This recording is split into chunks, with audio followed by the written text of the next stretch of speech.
প্রিয় দর্শকবৃন্দ, আজ আমরা যে কাহিনী শুনব তা ইসলামের ইতিহাসের সবচেয়ে হৃদয় বিদারক একটি অধ্যায়। রাসূল সাল্লাল্লাহু আলাইহি ওয়াসাল্লামের প্রিয়তমা স্ত্রী, মুমিনদের জননী, দুনিয়ার শ্রেষ্ঠ নারীদের একজন খাদিজা রাদিয়াল্লাহু আনহার ইন্তেকালের ঘটনা। এই কাহিনী শুধু ইতিহাস নয়, বরং তা আমাদের হৃদয়কে নাড়া দেয়, চোখে পানি আনে। খাদিজা রাদিয়াল্লাহু আনহা ছিলেন কুরাইশ গোত্রের সম্মানিত মহিলা। তিনি ছিলেন ধনী, জ্ঞানী এবং অতুলনীয় চরিত্রের অধিকারী। তার বাণিজ্য কাফেলা আরব জাহানে পরিচিত ছিল, কিন্তু তার সর্বশ্রেষ্ঠ গুণ ছিল পবিত্রতা ও সততা। এজন্য তাকে বলা হতো আতু তাহিরা, অর্থাৎ পবিত্রতা। যখন তিনি রাসূল সাল্লাল্লাহু আলাইহি ওয়াসাল্লামের সততা, সত্যবাদিতা ও বিশ্বস্ততার কথা শুনলেন, তখন নিজের ব্যবসায় তাকে নিয়োগ দিলেন। নবী করিম যখন তার ব্যবসা পরিচালনা করে ফিরলেন, খাদিজা তার চরিত্রে এমন সততা ও ন্যায়পরায়ণতা দেখলে যে তার হৃদয় মুগ্ধ হয়ে গেল।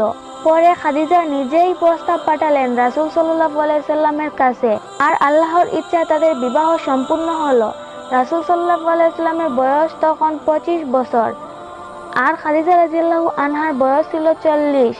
যদিও বয়সের ফারাক ছিল, কিন্তু তাদের সংসার ছিল প্রেম, সম্মান ও মায়ায় ভরা। সাল্লাল্লাহু আলাইহি ওয়াসাল্লামের নবুয়ত প্রাপ্তির আগেই খাদিজা তাকে সর্বদা সাপোর্ট দিতেন, আর নবুয়ত পাওয়ার পর তো তিনি হয়েছিলেন সর্বপ্রথম ঈমানদার নারী। যখন হেরা গুহার ওহী নাজিল হলো, নবীজির শরীর কেঁপে উঠল, তিনি ভয় পেলেন। তখন তিনি দৌড়ে এলেন খাদিজার কাছে, বললেন, আমাকে কম্বল দিয়ে ঢেকে দাও, আমি ভয় পাচ্ছি। তখন খাদিজা তাকে জড়িয়ে ধরলেন, সান্ত্বনা দিলেন। তিনি বললেন, আল্লাহ কখনো আপনাকে অপমান করবেন না।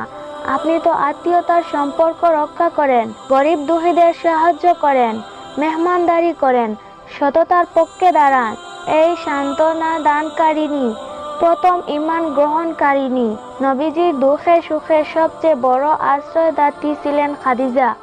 প্রিয় দর্শক, নবুয়তের শুরুতে মুসলমানরা ভীষণ কষ্ট পেয়েছে। কাফেররা গালাগালি, নির্যাতন, সামাজিক বয়কট সবকিছু করত।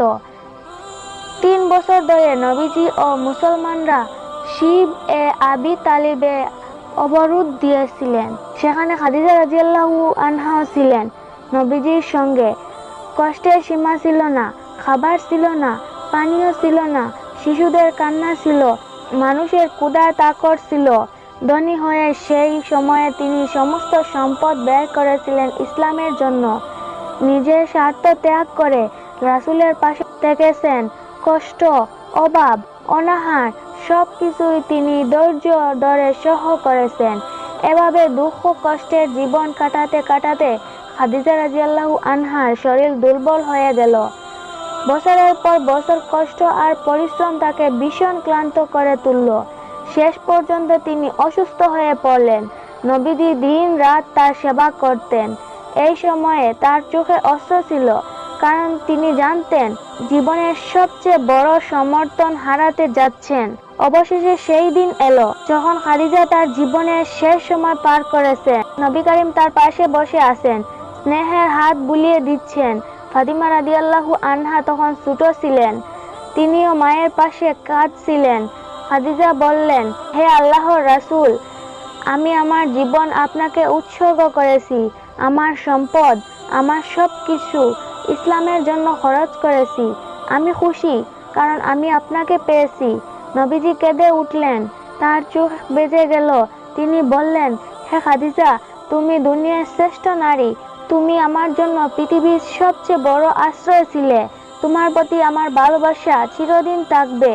ইতিহাসে এসেছে, মৃত্যুর পূর্বে খাদিজার ঘরে কিছুই ছিল না, এমনকি তার কাফনের জন্য কাপড়ও ছিল না। রাসূল সাল্লাল্লাহু আলাইহি ওয়াসাল্লাম কাঁদতে কাঁদতে বললেন, আমার খাদিজার জন্য কাফনের কাপড় নেই। তখন আসমান থেকে জিবরাইল আলাইহিস সালাম এসে জানালেন, হে রাসূল, আল্লাহ আপনাকে সালাম দিচ্ছেন এবং খাদিজাকে সালাম জানাচ্ছেন।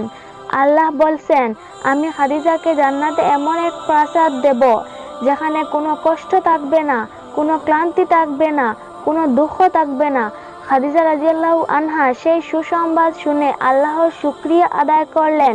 কিছুক্ষণ পর তিনি ধীরে ধীরে চোখ বন্ধ করলেন, তার প্রাণ আল্লাহর কাছে সম্পূর্ণ করলেন। প্রিয় দর্শক, সেই মুহূর্ত ছিল নবীজির জীবনের সবচেয়ে বেদনাদায়ক মুহূর্তগুলোর একটি। নবীজি কান্নায় ভেঙে পড়লেন।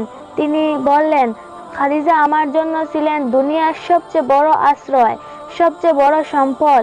এই বছরের নাম দেওয়া হলো অমুল হুজুন, দুঃখের বছর। কারণ একই বছরে রাসূল সাল্লাল্লাহু আলাইহি ওয়াসাল্লাম তার প্রিয় চাচা আবু তালিবকেও হারিয়েছিলেন। রাসূল সাল্লাল্লাহু আলাইহি ওয়াসাল্লাম সারা জীবন খাদিজাকে ভুলে যাননি।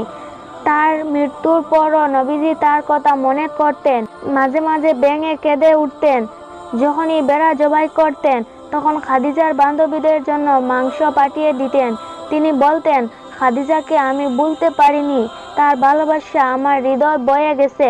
প্রিয় দর্শক, এই কাহিনী আমাদের শেখায় যে একজন স্বামী স্ত্রীর মধ্যে ভালোবাসা, ত্যাগ আর সহযোগিতার সম্পর্ক কেমন হওয়া উচিত।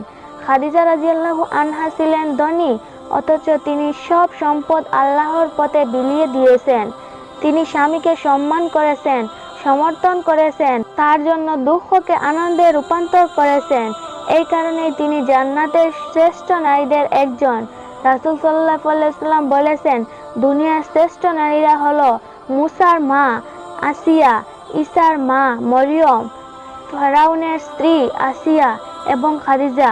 খাদিজার ইন্তেকালের এই কাহিনী শুনলে চোখে পানি আসে, কারণ তিনি ছিলেন ইসলামের প্রথম দিকের সবচেয়ে বড় সমর্থন। তার মৃত্যু ছিল নবীজির জীবনের এক অমূল্য ক্ষতি।